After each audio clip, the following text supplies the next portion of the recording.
میں جلدی جلدی آفس سے گھر آیا اور اماں کو کھانے کا کہہ کر وضو کرنے چلا گیا۔ مغرب کا وقت ختم ہونے والا تھا۔ جیسے تیسے وضو کیا اور نیت باندھ لی۔ دوران نماز بار بار اپنے گیلے چہرے کو اپنی کھلی آستینوں سے صاف کرتا رہتا۔ رکوع میں جاتے خیال آیا اماں کی دوائی تو لانا بھول ہی گیا اور واپسی پر بچوں کی فیس کے لیے پیسے بھی ATM سے نکالنے تھے۔ پھر سجدہ کیا تو وہاں بھی گھریلو ذمہ داریاں ایک ایک کر کے یاد آنے لگیں۔ تھکاوٹ کی وجہ سے نماز میں نیند کی جھٹکے آنے لگے۔ بس پھر کیا تھا، سجدے میں جاتے ہی نیند کا جھونکا آ گیا۔ نیند میں عجیب منظر دیکھا، لوگوں کا ہجوم، ہر کوئی یہاں وہاں بھاگ رہا تھا۔ کچھ لوگ کاغذ تقسیم کر رہے تھے۔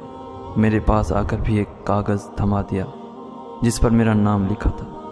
پوچھنے پر بتایا گیا یہ تمہارا اعمال نامہ ہے، اب جا کر وہاں سامنے جمع کروا دو جہاں باقی سب جمع کروا رہے ہیں۔ پھر نام پکارا جائے گا فیصلے کے لیے۔ میں نے بھی جا کر کاغذ جمع کروا دیے اور لائن میں واپس آ گیا اور اپنے نام پکارے جانے کا انتظار کرنے لگا۔ نام پکارا جانے لگا، فلاں بن فلاں جنت، فلاں بن فلاں جنت۔ اب تیسرے نمبر پر میرا نام پکارا گیا۔ میرے پاؤں کے نیچے سے زمین نکل گئی۔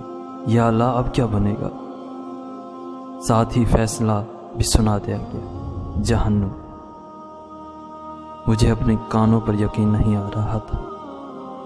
دو قد آور لوگ آئے اور مجھے گھسیٹنے لگے۔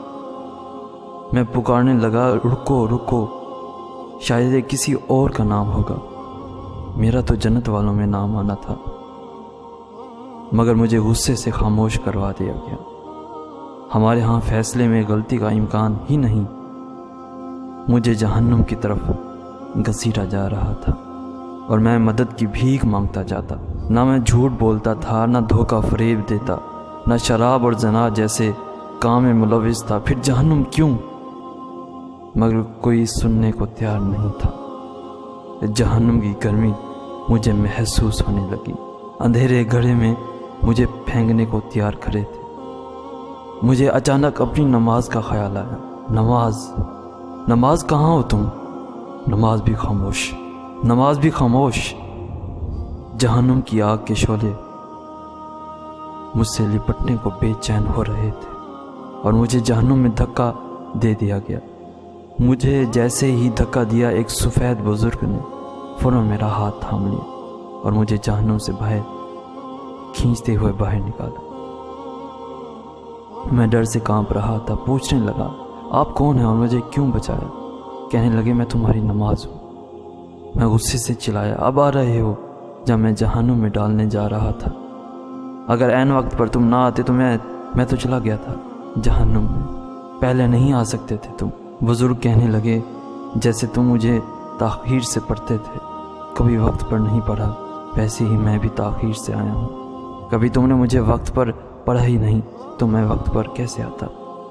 میری اکھری اکھری سانس اب قدرے بحال ہونے لگی۔ میری ماں نے آ کر مجھے سجدے میں ہلایا تو میری آنکھ کھلی۔ بیٹا خیر ہے، تم نماز پکار رہے تھے سجدے میں۔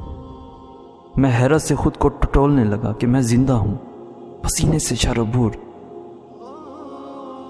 ماں کے ہاتھوں کو چومنے لگا، اللہ کا شکر ادا کرنے لگا جیسے دوبارہ نئی زندگی ملی ہو مجھے۔ اور میں نے پختہ ارادہ کیا کہ آئندہ نماز میں کبھی سستی نہیں کروں گا۔ اب میں جہاں کہیں بھی جاتا ہوں تو وہاں بھی نماز کی فکر رہتی۔ کان ہر وقت اذان سننے کو تیار رہتے ہیں۔ اب میں لیٹ نہیں ہونا چاہتا نماز میں۔ دوستو، چاہے دنیا کے کسی کونے میں کیوں نہ ہو، کتنے ہی مصروف کیوں نہ ہوں، ضمیر یہاں سے وہاں ہی کیوں نہ کر دی جائے، بس یہ یاد رکھنا، نماز اپنے وقت پر ادا کرنا نہ بھولنا۔